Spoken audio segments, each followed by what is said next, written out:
Je vais aller à la gauche. Ça va bien? Ça donne plaisir pour toi. Bonjour, enchantée. Ça, je peux donner des visites? Oui. Oui. Je suis Noémie.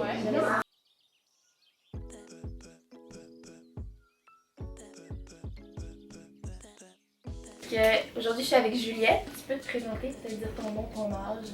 Allô, moi c'est Juliette, j'ai 13 ans. Fait que dans le fond, là, moi je veux savoir, j'ai su que toi, dans le fond, t'es une grande sportive. Ouais. Puis le sport, c'est une passion pour toi. Puis ça t'a fait. Il t'est arrivé quelque chose au niveau du sport qui fait en sorte que ta vie a un peu changé. Ouais. Qu'est-ce qui s'est passé? Ce qui s'est passé, c'est que j'ai eu un accident de ski, que j'ai perdu le contrôle, puis je me suis cassé 3 vertèbres dans le cou. Puis il y a eu une lésion de surface à la moelle épinière. Fait que c'est ça qui fait que mes doigts et le bas de mon corps est paralysé. On est dans un mur de glace. Oh mon Dieu. Tête première, fait que c'est comme incontrôlable là, rendu là. Quand ça m'est arrivé, j'ai comme un peu été plus dans les vapes, là, mais sinon, quand je me suis réveillée, j'étais juste sous le choc, puis je voyais ça, puis j'étais comme qu'est-ce qui se passe, puis ça. Je pouvais rien bouger jusque là, puis j'avais un colique, fait qu'il y avait juste ma tête qui pouvait bouger. Là, comme je peux voir, t'es débouche. Mes bras, mon tronc, c'est juste mes jambes puis mes doigts qui bougent pas. Est-ce que ça, dans le fond, est-ce que ça arrive comme ça ou ça a demandé beaucoup de travail, beaucoup d'efforts? Ça a pris du temps. Ça a quand même pris un bon 1 ou 2 semaines avant que mon bras commence à bouger un peu. Puis ça a quand même demandé beaucoup d'efforts parce que c'était dur de lever mon bras. Puis j'ai perdu la moitié de ma masse musculaire d'un coup. Fait que, mettons, même si mes jambes à un moment donné rebougeaient, c'est que ça demanderait beaucoup d'efforts parce que là, mes muscles deviennent de moins en moins forts avec le temps. De toute cette aventure-là, c'est quoi le truc que tu trouves le plus fascinant? T'as quand même passé par beaucoup d'étapes dans le trauma, dans l'hôpital, t'as vu beaucoup de médecins, t'as vu beaucoup d'infirmières et tout ça. C'est quoi que comment dire, c'est quoi la plus belle chose que tu peux nous dire de cette aventure-là? Malgré qu'il y a des côtés négatifs, on s'entend qu'il y a toujours du positif un peu dans tout. Ouais. Mais moi, je crois que ça m'a quand même fait vieillir, on va dire, d'un coup. Ouais, vraiment, tout à fait. Parce qu'il faut quand même prendre le dessus sur la condition, puis à un moment donné, accepter que c'est ça qui se passe dans la vie. Fait que je crois que ça, c'est le plus gros point positif que ça m'a fait vieillir, puis me conscientiser à tout ce qui se passe autour. Puis on m'a beaucoup parlé du défi jeunesse, d'ailleurs c'est pour ça aujourd'hui que je suis avec toi, parce que montrer que le défi jeunesse là-dedans a un grand job à faire.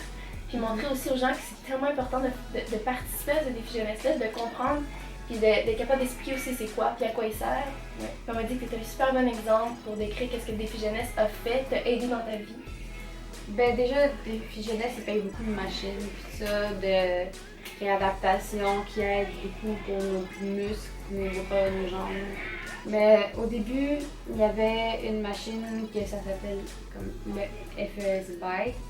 C'est pour de la stimulation électrique dans mes jambes. Ça fait bouger mes jambes comme si je faisais du vélo. Puis à Sainte-Justine, je le faisais dans mon lit. Mais en ce moment, si je le refaisais, je pourrais le faire dans mon fauteuil. Ah ouais, sérieux? Ouais. Ok. Je pourrais le faire dans mon fauteuil si il était juste devant moi, puis je fais juste comme être plus avancée dans mon fauteuil. Ok. Fait que C'est cool comme expérience? Ouais. Ouais, vraiment. Vraiment. Même que peut-être que tantôt on pourrait aller voir en bas, il y en a un. J'aimerais vraiment ça. Mettons que je peux te poser une question. C'est quoi en ce moment ton plus grand rêve? Si tu peux en choisir un. Mon plus grand rêve en ce moment, Ouais. je dirais pas que c'est de remarcher parce que c'est pas un rêve, c'est comme quelque chose qui va se passer peut-être Exactement. et que je peux pas contrôler. Puis... Mais mon plus grand rêve, ce serait, je sais pas, d'aller visiter des plateaux de tournage à Hollywood. Ah ouais, ça serait ton plus grand rêve? Ouais. En ce moment, c'est plus parce que je suis la plus ancienne puis ils savent que je suis encore ici. Fait qu'ils viennent me voir des fois. Puis il y en a que même sans leur thérapie, ils viennent. Et c'est sûr que s'ils ont une thérapie et qu'ils sont plus dans le centre nécessairement, mais ils y habitent chez eux. Puis il faut qu'ils viennent quand même des fois. Ouais. Mais des fois, il y en a qui viennent même sans avoir une thérapie prévue. Puis, mettons, là, toi, t'es un idole dans la vie? Une personne qui t'inspire. Je sais pas. C'est quoi? Non, je crois que non. Non? T'es ta propre idole, ta propre inspiration? Ça se peut, hein? Non, pas nécessairement. On dirait juste que je prends mon inspiration de toutes les petites choses que je trouve bien, tout ça.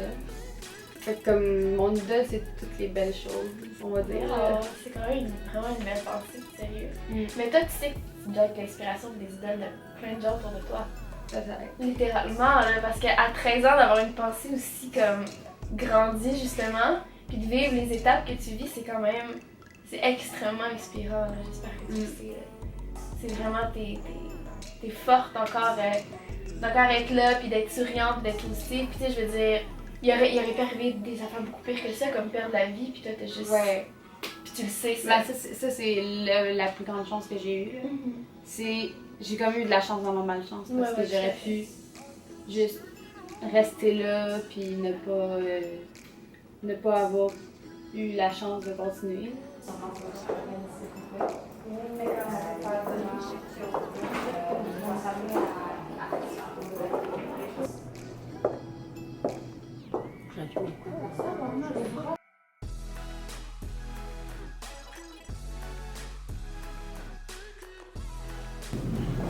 C'est ça la machine de discussion.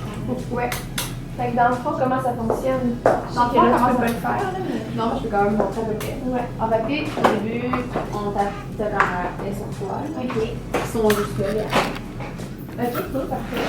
Puis, ils t'attachent avec ça au harnais. Comme, puis ils te lèvent debout. Ils vont enlever ton fauteuil. La machine, ça s'ouvre comme ça. Fait que c'est par là qu'on va. Ok, je comprends. Puis- Tiens, si j'imagine. Ouais. Ben, sinon, tu n'as pas nécessairement besoin de C'est vrai, déjà en l'air. Puis, après ça, tu peux juste. Ils vont baisser le harnais, puis que tu sois dans la machine, puis qu'on faut tout ça. Puis, ça va faire comme une action avec le tapis roulant, ça va avancer, tout ça. Ça, tu l'as fait combien de fois? Une vingtaine. Une vingtaine de fois, t'aimes ça? Ouais. Ouais. Ouais, c'est ça. Ok. Donc, c'est pas mal ce qui va conclure cette petite capsule-là. Merci énormément, Juliette, pour toute l'information et tout le courage que tu as eu à juste raconter ton histoire comme ça devant des gens. Ben, merci à toi. Ben, ça me fait plaisir. Puis voilà, donc j'espère que cette vidéo-là va vous faire un peu plus comprendre c'est quoi le défi jeunesse, puis peut-être aussi vous donner une nouvelle source d'inspiration qu'est Juliette parmi tout ce qu'elle vous a raconté sur elle, puis toutes les aventures et les étapes qui restent à vivre encore parce que c'est pas... il te reste encore beaucoup de cheminement à faire au niveau de la réadaptation, puis je sais que tu es capable, puis que tu vas faire ça avec un beau sourire comme tu nous as montré aujourd'hui. Merci. Donc voilà, fait que je pense que c'est pas mal ça, je commence à avoir mal au bras, fait qu'on va arrêter ça là.